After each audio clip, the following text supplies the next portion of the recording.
शरद पवार की एनसीपी गुट किस तरह से कितनी परेशानियों का सामना कर चुकी है बीते कुछ समय पहले, ये तो आपको पता ही है। चुनाव चिन्ह को लेकर शरद पवार को कितने संघर्ष करने पड़े, ये तो आप सबको पता ही है।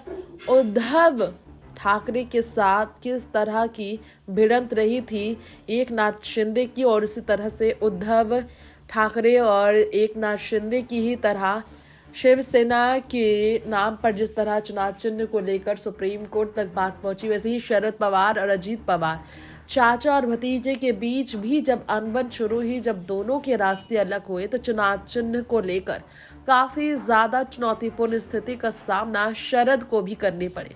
करीब 25 साल बाद जिस चुनाव चिन्ह से शरद पवार का रिश्ता टूटा, शरद का जो चुनाव चिन्ह है वो उनसे अलग हुआ। जिस चुनाव चिन्ह की मुखिया अब शरद पवार के भतीजे अजीत पवार है, जो महाराष्ट्र के विधानसभा चुनाव में उसी घड़ी चुनाव निशान का इस्तेमाल करेंगे इस साल, उसके बारे में बात करें तो उस चुनाव चिन्ह जो कि घड़ी के बारे में बात कर रहे हैं, उसमें क्यों 10:10 ही बजते हैं, 10:10 ही क्यों बजते, 10:10 ही क्यों चुनाव चिन्ह में हमेशा बजते हैं, इसके पीछे का कारण आपको बता दें। दरअसल इसके पीछे का कारण ये है, 10 जून 1999 को 10:10 पर इस चुनाव चिन्ह को अपनाया था, घड़ी को चुनाव का निशान बनाया था अजीत पवार ने, और तभी उन्होंने इसे अपनाया था। इसीलिए 10 जून 1999 का जो समय है, समय काल था 10:10,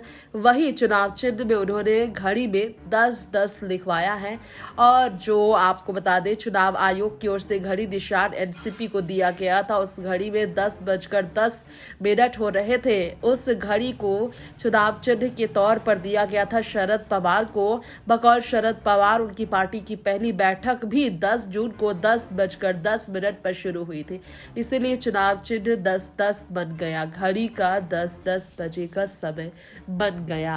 नेक्स्ट 9 न्यूज रूम से रिपोर्ट।